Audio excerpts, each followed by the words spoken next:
प्रधानमंत्री नरेंद्र मोदी के प्रस्थान की तस्वीरें।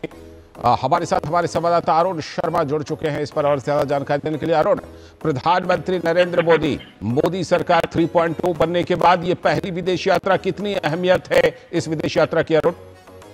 देखिए, मोदी 3.0 के अंदर ये प्राइम मिनिस्टर नरेंद्र मोदी की जाहिर सी बात है पहली यात्रा है, लेकिन जो G7 जो एक पावरफुल ग्रुपिंग कहा जाता है डेवलप्ड इकोनॉमीज की, उसमें आप यूं कह समझ सकते हैं कि जो प्राइम मिनिस्टर मोदी है 5th कंसेक्यूटिव टाइम इसमें शिरकत करने के लिए जा रहे हैं। जो इस बार इटालियन लीडरशिप के अंडर में जो G7 समिट हो रहा है, इसमें प्राइम मिनिस्टर मोदी को अगेन इनवाइट किया गया था। जो वर्ल्ड लीडर्स हैं इतना कॉन्फिडेंट है कि उन्होंने चुनाव से पहले ही, आप कहें प्राइम मिनिस्टर मोदी को पहले से ही एक तरह से इन्वाइट कर दिया था। तो ये एक तरह से आप कह सकते हो G7 समिट होने जा रहा है। यहाँ पे जो आउटरीच सेशन है साइडलाइन ऑफ G7 समिट, इसमें प्राइम मिनिस्टर मोदी शिरकत करेंगे। अभी आउटरीच सेशन के 3 इंपॉर्टेंट आप कह सकते हैं पॉइंट्स होंगे जिसमें प्राइम मिनिस्टर मोदी ब्रॉडली इन काउंटर्स पर आपको अपना विजन रखते दिखाई देंगे। सबसे पहला होगा आर्टिफिशियल इंटेलिजेंस को लेकर के, दूसरा होगा एनर्जी को लेकर के। एनर्जी में होलिस्टिक अप्रोच होगा जिसमें green energy, green capacities, green infrastructure, इस लिहाज से प्राइम मिनिस्टर मोदी का विजन। और साथ ही साथ last but not least Africa और मेडिटेरियन जो क्षेत्र है, इनको लेकर के प्राइम मिनिस्टर मोदी अपनी बात को, अपने वक्तव्य को और इंटरवेंशन को वहां पर कर सकते हैं। इससे पहले के भी अगर आप जो G7 समिट के जो पीएम मोदी के जो इंटरवेंशन देख सकते हैं, वहां पर भी प्राइम मिनिस्टर मोदी ने इंक्लूसिव डेवलपमेंट की, होलिस्टिक डेवलपमेंट की बात की थी। इस पर जब पीएम मोदी वहां पर जाएंगे तो जाहिर सी बात है कि इंडिया ग्रोथ स्टोरी को वहां पे हाईलाइट जरूर करेंगे। अब बहुत ही लाजमी है क्योंकि 3.0 में से प्राइम मिनिस्टर आ रहे हैं तो एक इस विजन के साथ भी आ रहे हैं कि भारत को 2047 तक डेवलप्ड इकोनॉमी बनाना है। तो जाहिर सी बात है साइडलाइंस, जो G7 के साइडलाइंस पे कई जो वर्ल्ड लीडर्स हैं उनके साथ में जो बायोलेटरल मीटिंग्स हैं वो शेड्यूल रहेगी। जो इटालियन लीडरशिप है, इटालियन काउंटर पार्ट है प्राइम मिनिस्टर मोदी की, उनके साथ बायोलेटरल शेड्यूल है। और बाकी की जो अन्य जो वर्ल्ड लीडर्स हैं उनके साथ भी जो बायोलेटरल मीटिंग है प्राइम मिनिस्टर मोदी की होने जा रही है। तो इसमें काफी ज्यादा जो जो जो जो बायोलेटरल रिश्तों कैसे आगे बढ़ाया जाए इसके पर फोकस रहेगा।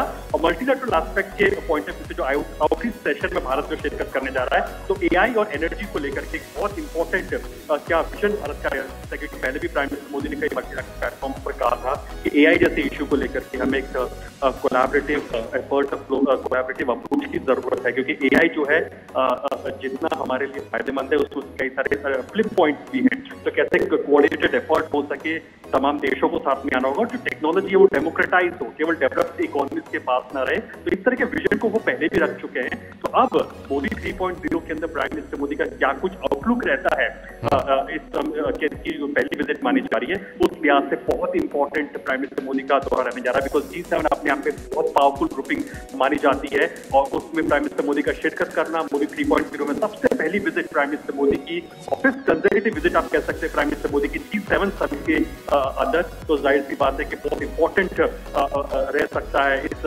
यात्रा को अगर हम बहुत क्लोजली ऑब्जर्व करें तो भारत के लिहाज से, भारत के कद के लिहाज से जिस तरह से वो ग्रेजुअली इतना आगे बढ़ता दिखाई दिया है हमें पिछले कई सालों के अंदर। बिल्कुल, जो आप जिक्र कर रहे थे तमाम मुद्दों का, एआई हो, ग्रीन एनर्जी हो, भारत अब उन देशों में से है अरुण जिसने कि बहुत कुछ करके दिखाया है, खासतौर पर ग्रीन एनर्जी जैसे क्षेत्रों में। तो प्रधानमंत्री जब वहां पर संबोधित करेंगे तो प्रधानमंत्री के संबोधन में इन मुद्दों पर और भारत के तमाम वैसे मुद्दे जो कि भारत चाहता है कि इंटरनेशनल फोरम पर, खासतौर पर G7 जैसे फोरम पर उठाया जाए, किन बातों का प्रधानमंत्री खासतौर पर जिक्र कर सकते हैं अपने संबोधन में?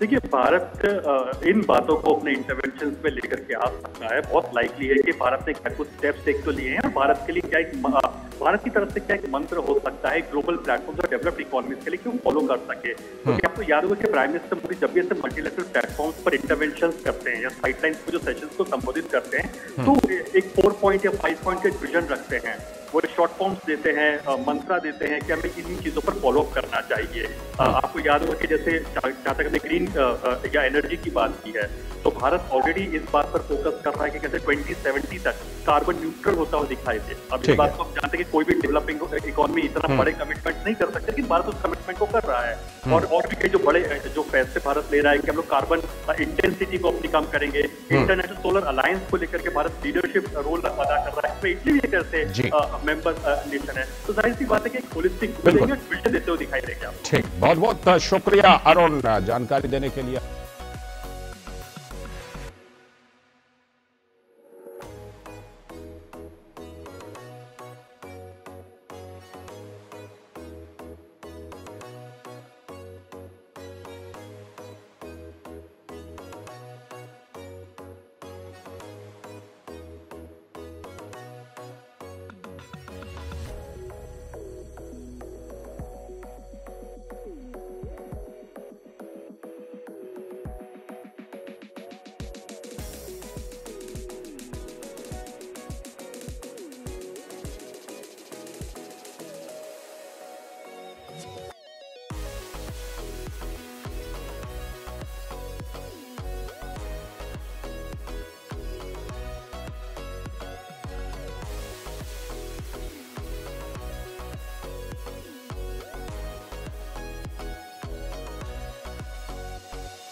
इनको, और ये कह रहे हैं कि माल प्रैक्टिसेस करता है चीन, इकोनॉमिक माल प्रैक्टिसेस करता है और इंटरनेशनल रूल्स को फॉलो नहीं करता।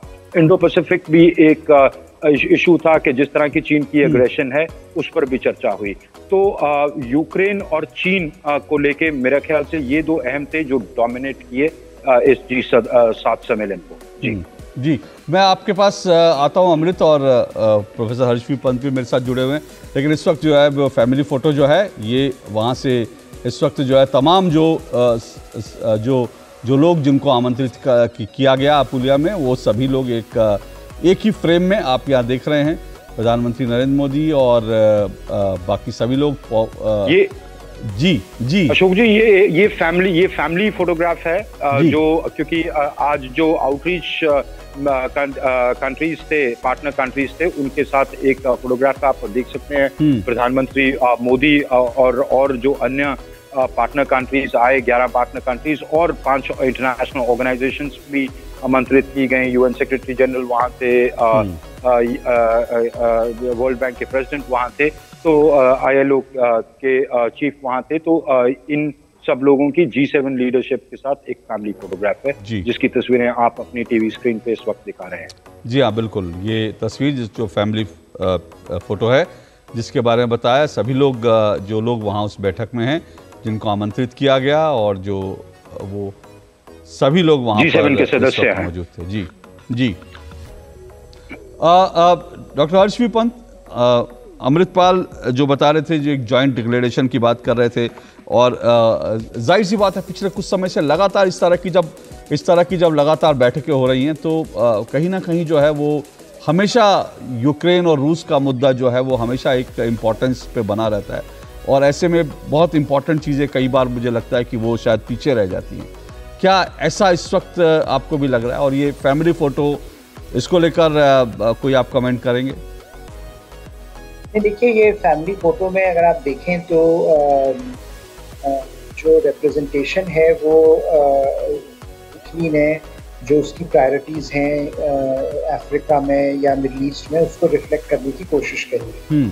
और भारत जैसे एशिया से एक ही देश को बुलाया और भारत को बुलाया, तो ये जैसे हम डिस्कस कर रहे थे काफ़ी सिग्निफिकेंट है, क्योंकि एशिया एक ऐसा आज रीजन है जहाँ से सबसे ज़्यादा आर्थिक जो बदलाव हैं वो जो हो रहे हैं वो एशिया में हो रहे हैं, और उसमें अगर भारत उसको रिप्रेजेंट करता है तो एक तरह से सिंबॉलिक मैसेज तो ये ज़रूर है कि क्योंकि चीन के साथ संबंध पश्चिमी देशों के खराब हो रहे हैं, तो उसमें किस तरह से भारत उभरती हुई अर्थव्यवस्था के तौर पर उस वैक्यूम को फिल करता है, वो मुझे लगता है रिफ्लेक्ट इस मीटिंग में भी हो रहा है। प्रधानमंत्री मोदी मैं अभी बीच में खड़े हैं बिल्कुल बीच में खड़े हैं, तो वो भी अपने आप में काफी इंटरेस्टिंग एक विजुअल है। मतलब आप इसकी पोजीशनिंग पर भी जो है जाहिर सी बात है अपनी एक इम्पोर्टेंस है इसमें।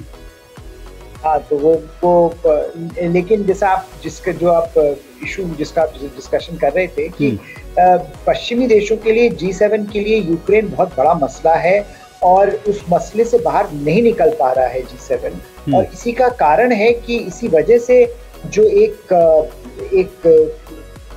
डिस्टेंस बन गई है, गैप बन गया है कि जो डेवलपिंग वर्ल्ड है जिसको ग्लोबल साउथ भी क्या कहा जाता है, वहाँ पर G7 जैसे देशों की, जो पश्चिमी देशों की आवाज़ नहीं पहुँच रही है। वहाँ से एक कटाव हो गया है कि अगर हर समय चर्चा सिर्फ यूक्रेन की होगी तो उसमें जो बाकी मुद्दे हैं वो उस तरह से नहीं ग्लोबल गवर्नेंस के एजेंडा में आते हैं जिसकी उम्मीद काफ़ी ऐसे देश हैं जो करते हैं कि अगर G7 कोई पॉलिसी बना रहा है, आर्थिक कोई पॉलिसी है, आर्थिक नीति है, तो वो उसका इम्पैक्ट दुनिया भर में होगा। लेकिन अगर उसकी चर्चा ही नहीं होगी और उसके जो प्रोज एंड कॉन्स को डिस्कशन पूरी तरह से नहीं होगा और उसको सिर्फ रूस के प्रिज्म से देखा जाएगा, यूक्रेन कॉन्फ्लिक्ट के प्रिज्म से देखा जाएगा, तो वो अपने आप में एक तरह से ग्लोबल गवर्नेंस के प्रति एक जो नजरिया है उस पर सवाल खड़े करता है। तो मुझे लगता है वो जो एक समस्या है उसके लिए जो अगर भारत जैसे देश या वहाँ पर ब्राजील भी है और देश भी हैं लैटिन अमेरिका के, अफ्रीका के, अगर वो इस बात को रखते हैं तो मुझे लगता है ये एक बैलेंस जो G7 नहीं बना पा रहा है उसमें थोड़ी सी मदद जरूर मिलेगी और जो डिस्कशंस हैं वो ज्यादा राउंडेड होंगे, ज्यादा फ्रूटफुल होंगे। नहीं तो एक ही तरफा डिस्कशंस होते हैं और अभी हमने देखा भी कि 1-2 दिन से हेडलाइंस भी सिर्फ रूस को लेकर ही आ रही हैं कि रूस में की जो यूक्रेन के एसेट्स है उनको रशियन एसेट्स को डिसॉल्व करके यूक्रेन की मदद करने की बात की जा रही है। तो वो मुझे लगता है सबसे बड़ा मुद्दा इस समय बना हुआ है। अमृत, जाहिर सी बात है कि यूक्रेन और रूस के उसमें बहुत सारी इंपॉर्टेंट चीज़ें कहीं ना कहीं पीछे रह जाती हैं। क्या इस बात की चर्चा, इस बात का एहसास भी होता है जब ऐसी बैठकें होती हैं? मेरे ख्याल से एहसास है, और ये जो आप तस्वीर इस वक्त दिखा रहे हैं ना, इसमें से 7 ही लोग हैं जो समूह के मेंबर्स हैं। 12 लोग वहाँ वो खड़े हैं जो ग्लोबल साउथ को रिप्रेजेंट करते हैं। ये पिक्चर ये भी कन्वे करती है, ठीक है, वो प्रैक्टिकलिटी है कि वो लोग ज़्यादा पावरफुल इकोनॉमीज हैं, दुनिया का एजेंडा सेट करती हैं, ये बात बिल्कुल सही है। और पर ये बात भी एक रियलाइजेशन वेस्टर्न ब्लॉक को हो रही है कि वो सिर्फ 10% आबादी को कंट्रोल करती है। वो 10% आबादी वहाँ रहती है, 45% इकोनॉमी दुनिया की जीडीपी चाहे कंट्रोल करती हो, पर जो बाकी की दुनिया है, जहाँ जिसको हम ब्रॉडली ग्लोबल साउथ कह देते हैं, उसमें 2/3 आबादी दुनिया की रहती है और वो इंक्रीजिंगली असर्टिव हो रही है। G7 को ये रियलाइजेशन है कि अगर इनको साथ लेके नहीं चले, इनके कंसर्न्स, इनकी ज़रूरत, इनकी नीड्स, इनकी एस्पिरेशंस को फैक्टर इन नहीं किया ग्लोबल गवर्नेंस आर्किटेक्चर में, तो ये हमको ओवरटेक कर जाएंगे। आज G7 की सबसे बड़ी चिंता ये है कि उससे ब्रॉड बेस्ड ऑर्गेनाइजेशन G20 है, जिसका ज्यादा महत्व है, जिसमें ग्लोबल साउथ उनको कहीं ओवरटेक ना कर जाए, या बड़ी ऑर्गेनाइजेशन जो ब्रॉड बेस्ड है, जो ज्यादा इंक्लूसिव है। G20 नई ऑर्गेनाइजेशन है, ये तो 50वां G7 शिखर सम्मेलन कर रहे हैं, 1975 से हैं। G20 तो हाल फिलहाल की है। तो ये चिंता है उनको, पर वो भी प्रैक्टिकलिटी है। ये हमको बह भी नहीं जाना चाहिए इसके साथ के पावर लीवर्स को कोई आसानी से छोड़ता नहीं है, ये कंट्रोल करते हैं पावर लीवर्स, पर इनको ये एक रियलाइजेशन हुई है कि दुनिया के बाकी हिस्से अब राइटफुली असर्टिव हो रहे हैं और कह रहे हैं कि आप युद्ध यूक्रेन और रूस में हो जाए, हो तो यूरोप का युद्ध है, पर आपकी उसकी ग्लोबल फूड चेन्स अगर डिसरप्ट होती हैं, सप्लाई चेन्स, भूख की कगार पे कौन आ जाता है? अफ्रीकी मुल्क। इटली के प्रधानमंत्री जॉर्जिया मेलोनी ने किया, और हम जानते हैं कि ऐसे ही कुछ दृश्य हमें G20 के मंच पर भी नजर आए थे। उससे पहले जब जॉर्जिया मेलोनी भारत आई मार्च 2023 में, तब भी नजर आए थे, और प्रधानमंत्री नरेंद्र मोदी का गर्मजोशी से स्वागत करती हुई इन तस्वीरों में नजर आ रही हैं इटली के प्रधानमंत्री जॉर्जिया मेलोनी, क्योंकि इटली G7 का अध्यक्ष देश है और जॉर्जिया मेलोनी के निमंत्रण पर ही प्रधानमंत्री नरेंद्र मोदी G7 के शिखर सम्मेलन के आउटरीच सत्र में शामिल होने के लिए अपुलिया इटली पहुंचे। और ये दृश्य दिखाते हैं कि पार्टनर देश के तौर पर एशिया में भारत एकमात्र ऐसा देश है जिसे आमंत्रण मिला है G7 में शामिल होने का। हम जानते हैं कि जापान G7 का ही सदस्य देश है, लेकिन सहयोगी देश के तौर पर एशिया से भारत एकमात्र ऐसा देश है जिसे यहाँ आमंत्रित किया गया है। और प्रधानमंत्री नरेंद्र मोदी अपुलिया इटली जब पहुंचे हैं, उनका वहां स्वागत किया गया है, क्योंकि आउटरीच सत्र में प्रधानमंत्री नरेंद्र मोदी शामिल हैं। जी, बेहद महत्वपूर्ण तस्वीरें हैं ये, और अपने आप में जिस गर्मजोशी के साथ दोनों नेताओं के बीच में दिखा रही है, जिसकी अभी चर्चा थोड़ी देर पहले एम्बेसडर सज्जनहार कर रहे थे, वो साफ तौर पर देखा जा सकता है। और प्रधानमंत्री नरेंद्र मोदी का बेहद गर्मजोशी के साथ स्वागत किया गया। हमारे संवाददाता अरुण शर्मा ने बताया कि इस पूरे सत्र के दौरान, इस पूरे सम्मेलन के दौरान नमस्ते कहकर स्वागत किया जा रहा है। तो भारत के विषय में जो एक सॉफ्ट पावर, जो संस्कृति की बात करते हैं, भारतीय सभ्यता की बात करते हैं, तो वो इटली के इस सम्मेलन में भी साफ तौर पर देखा जा सकता है। और अशोक जी, ये दृश्य क्या कहते हैं, कहलाते हैं ये दृश्य, इसलिए मैं कह रही हूँ क्योंकि वो वीडियो बहुत वायरल हो रहा है सोशल मीडिया पर, जिसमें G7 के राष्ट्राध्यक्षों का जब स्वागत कर रही थी जॉर्जिया मेलोनी, तो उनमें से कुछ राष्ट्राध्यक्षों का वो नमस्ते करके स्वागत कर रही थी।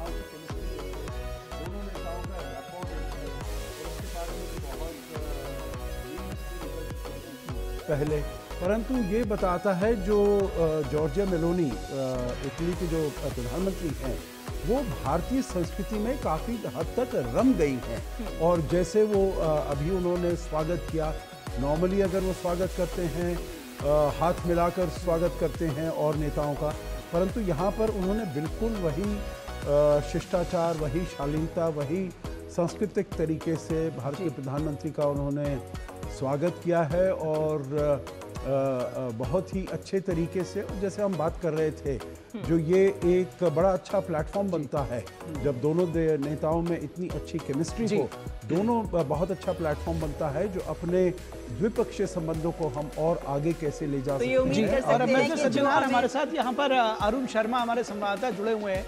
अरुण, अभी जो हम स्टूडियो में चर्चा कर रहे हैं इन तस्वीरों के साथ, जॉर्जिया मेलोनी और प्रधानमंत्री नरेंद्र मोदी का उन्होंने जो स्वागत किया है कि अब जो भारत का नमस्ते है उसको अपनाया है इटली के लोगों ने, और ख़ास तौर पर इस सम्मेलन में वो एक तरह से देखा जाए तो भारत की सॉफ्ट पावर दर्शाता है या भारत की ताकत किसी भी तौर पर। आप क्या बताएंगे, क्या जानकारी देंगे और इस सम्मेलन के संदर्भ में और क्या जानकारी बताएंगे, क्या अपडेट्स हैं? लेकिन पहले तो इस नमस्कार वाली बात पे ही बात कर ले तो कल एक छोटी सी अपडेट आपको यहाँ दे दूं कि कल पूरा दिन G7 समिट है, ट्रेंड तो हो ही रहा था, लेकिन जैसे उस ट्रेंड को जब ओपन अप किया गया तो उस ट्रेंड के अंदर लगातार सिर्फ कुछ पिक्चर्स दिखाई दे रही थी जिसमें जो इटालियन लीडरशिप है, प्राइम मिनिस्टर मेलोनी, वो हाथ जोड़ करके जो वर्ल्ड लीडर्स हैं उनका स्वागत कर रही थी। चाहे जर्मन लीडरशिप हो, उनका स्वागत उन्होंने हाथ जोड़ करके नमस्ते के साथ में किया है। जो EU की लीडरशिप है उनको उनके साथ उन्होंने हाथ से जोड़ करके उनका नमस्कार किया है। तो एक तरह से जाहिर सी बात है, G20 समिट में जब जॉर्जिया मेलोनी जब भारत में आई थी तब भी हमने देखा था कि नमस्कार करती हुई दिखाई दी थी प्राइम मिनिस्टर मोदी को, और सेम चीज उन्होंने यहाँ पर रेप्लिकेट की है। यहाँ पर एक और पॉइंट मैं ऐड कर देता हूँ as a journalist, as a ground reporter जो कि चीजों को ऑब्जर्व किया है उसके लिहाज से, तो हो सकता है शायद डिस्कशन में थोड़ा और आपको एक एंगल मिले। एक और पॉइंट है कि प्राइम मिनिस्टर मोदी कहते हैं कि कोई भी मल्टीलैटरल प्लेटफॉर्म का आयोजन हो, डिस्कशंस हो, उसको कैपिटल सिटी तक उसको सीमित नहीं रखना चाहिए। अभी तक हम देखते हैं कि जो मल्टीलैटरल प्लेटफॉर्म पे जो डिस्कशन होते हैं ज्यादातर कैपिटल सिटीज के अंदर ही होते हैं, लेकिन अब देखिए इटली में भी जो G7 समिट का आयोजन किया जा रहा है, वो चाहते तो रोम में भी किया जा सकता था, लेकिन इटालियन लीडरशिप ने इसको इस बार फैसला किया कि इसको पुगलिया या फिर इसको जो अपुलिया कहा जाता है, एक छोटा सा गाँव है यहाँ पे, एक विलेज की तरह से है, यहाँ पर इसका इस G7 समिट का इसका यहाँ पर आयोजन किया जा रहा है।